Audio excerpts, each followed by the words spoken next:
consultant, Ukrainian-American activist Alexander Chalupa, did gather research on Paul Manafort's ties to Ukraine.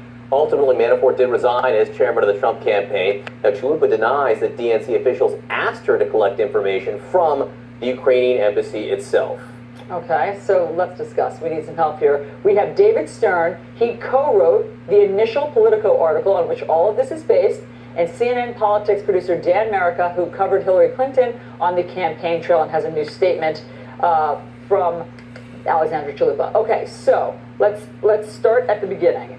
David, what do you think that that the Trump team is trying to conflate these two things? Okay, that whatever meeting Don Jr. had with this Russian attorney is eclipsed, they say, by whatever this DNC consultant did with Ukraine. What is your take on this? Well, first of all, I want to say that I'm not here to say whether there was collusion or not collusion. That's not my place to say that. I would say that in broad strokes, what we have here is a similar situation as we've had previously. It's not unknown. We've had these discussions many times before about foreign governments taking an interest in the American elections. We are the most powerful country in the world, and obviously people do try to influence it in their own way. So in a broad way, yes, these are similar situations. But when you dig down into the details, they're very, very different. And it's important to note the difference there. Now, we said in our article, this was back in January, and already there were, obviously accusations that were being voiced about Russian involvement. And what we said in the article is that we don't have, as far as we can see, the type of top-down and wide, broad attack on the American election that was being alleged. You don't. I mean, it wasn't top-down in the Ukraine. It was this woman, Alexandra Chalupa, who was freelancing, taking it upon herself to go check in with the Ukrainian embassy and see if they had any Oppo research. How did those instructions come down? Well, exactly. You have two things here. You've got the Ukrainian government, which is a huge thing. And when we say officials, we're also talking about people who are just deputies in the parliament and not necessarily from connected with the president. And then you have Alexandra Chalupa, who is a consultant for the DNC and who had left in June. Now, there's questions about exactly where the work between the two or where they connected. Chalupa herself said that she did talk to the embassy, at least when she spoke to us. Now, she also said that there were no papers exchanged, and it's not uncommon, as we put in our report, for outside intermediaries to coordinate work. These are questions actually which it's not for me to report whether or to decide whether this was stepped over the line or not. What we were interested in saying actually was here you have another country that is also interested in the American elections, and it became sort of a proxy battle between Ukraine and Russia, which is happening in a battle which is happening in Ukraine itself. So Dan Merica, you've been speaking or getting statements from Alexandra Chalupa, who gives a sense now of what she thinks of the situation. What's she saying? She has somewhat backed away from what she told David and Ken Vogel, his colleague or former colleague at Politico, back in January. She says at the time she actually posted on Facebook that she disagreed with the article, disagreed with the frame. But now she's told CNN and told me a couple days ago that she completely denies working at all with the Ukrainian government on any opposition research, as the statement that Allison read clearly states. It's also important to note that the DNC has on the record denied any collusion. The Clinton campaign, multiple officials have denied any collusion. But she does, and there are sources have told us that there was some crossover between her work at the DNC, which was basically working as an ethnic coordinator with Ukrainian Americans at the DNC, and her interest and her activism in that area. So at one point, she did actually go to the embassy.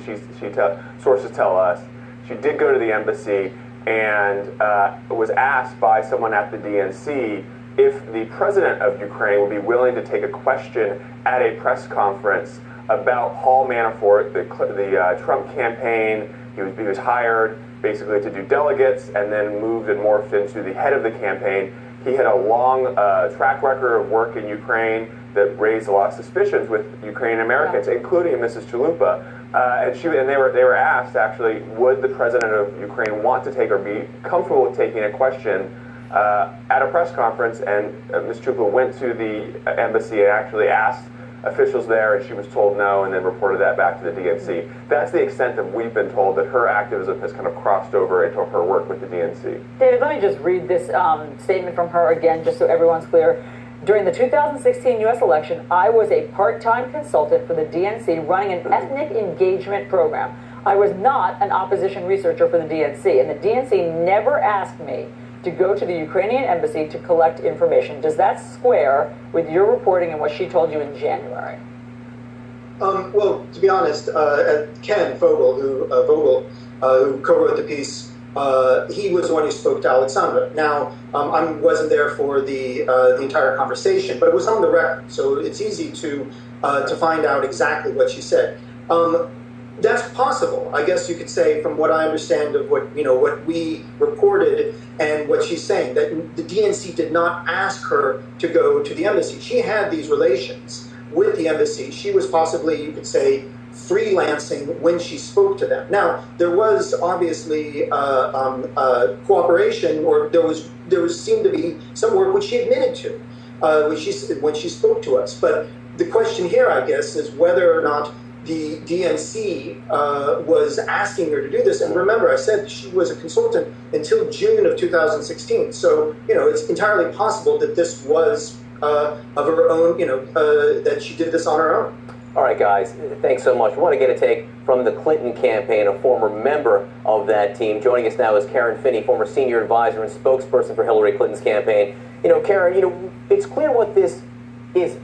Right, we know that the Ukrainian effort was not directed by the president of Ukraine, whereas on the Russian side, Vladimir Putin intelligence services say, Vladimir Putin was in charge of that. We know on the Ukrainian side it wasn't the campaign chairman, the son of the candidate, and whatnot at the meeting. There are clear differences here. But let's try to figure out what this was. I mean, this woman, Alexandra Chalupa, was someone who did work with the Democrats over a period of time, wasn't she?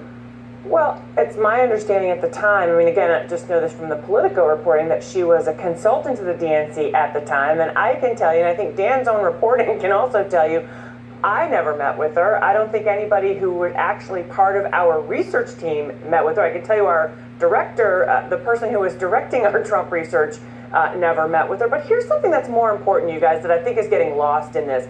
It's my understanding, at least from the Politico reporting, that the information or the conversation was about Paul Manafort's ties and the work that he had been doing, which, by the way, was not a secret. It was very open, and it is a very open fact that Paul Manafort, for years, worked against actually the pro-Western government in the Ukraine, and was actually supporting the sort of Putin puppet in the Ukraine. And so the questions, as I understand it, were about, was there information or about his work and those relationships. Let's remember, he actually had to quit the campaign after the convention in 2016 because there have been, it's now under FBI investigation, and that is yet another investigation that the Trump world doesn't want to talk about. It's another investigation that is expanding. So clearly there was there, and clearly this is publicly available information. But are you saying if there's there,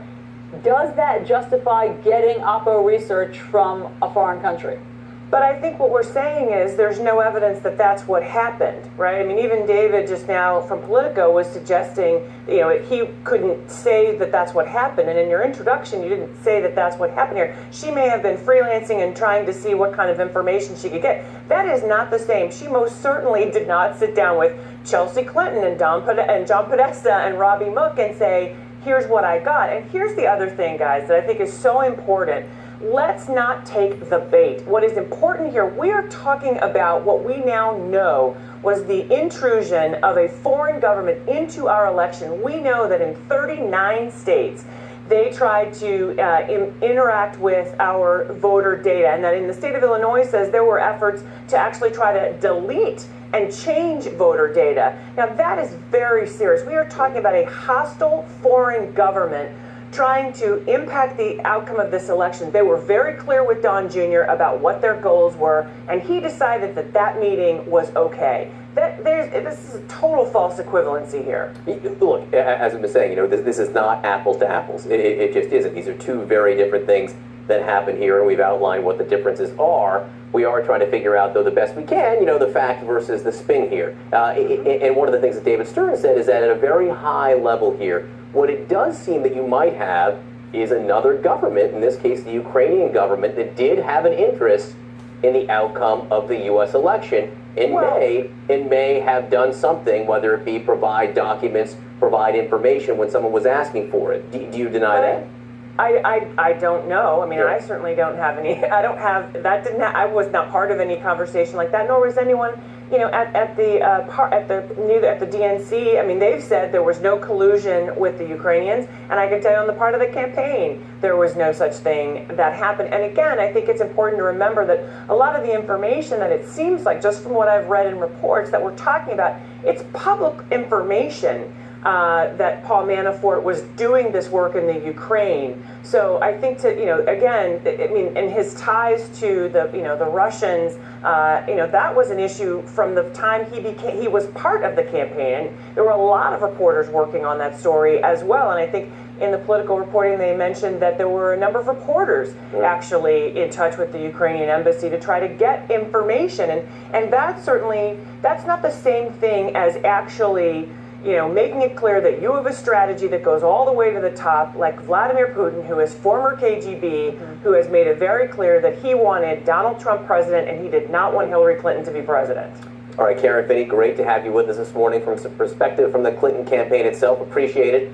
What's the bottom line here when it comes to the Democratic National Committee and Ukraine? CNN political director David Chalian gives us his view next.